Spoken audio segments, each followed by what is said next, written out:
ওয়ালাইকুম সালাম। তোমার তো আফসার না ভাই সেটা তো 10-12 দিন আর আই মাসে তো কইলাম তো বল বিদেশ যাম কই সৌদি আরব। ও বিদেশ যাই এটা কি করছুম এটা এদিন গাড়ি এনে দিনে 1000-1500 ইনকাম দেয়া বিজ্ঞান আজকালত তুলি তাহলে বিদেশ কি বিচারা যাম ভাই? বহুত বড় বিষয় ভিসা করে হল। বিশাল কোম্পানি তারপরে কি না আমার এটা এত ভিসা দিয়ে হেরিয়ার বলে তারপরে ডর এমআরআর ভিসা হ্যাঁ আমেল হ্যাঁ তারপর ডর গিয়া বিল্ডিং এর হোটেল দিয়ে আই নল হতে ভালো বিরাট কোম্পানি হাম্মাম বলে তারপর হাম্মামের বিষয় বলে বিশাল বিরাট কোম্পানি।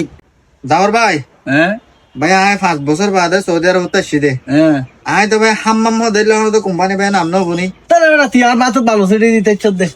কি করে আরে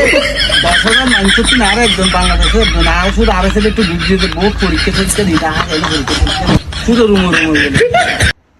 অবাজি সৌদি আরব তো বাজি লেফটিনার নবাজি হাম্মাম হ এলা সহজ সরল মানুষ গায়ে লেফটিন সাক করা দিও তো ভাল্লা আইকা হুজার করি ভাই আমি বুঝি না বাংলা ভাইয়া মানে হাম্মাম মানে বাংলা বুঝন না নে কি রুমেরই হাত রুমর মাছ না ভাই 5 বছর সৌদি আরব থেকে হাম্মাম মানে লেট্রিন পরিষ্কার করে বান্ধে আরে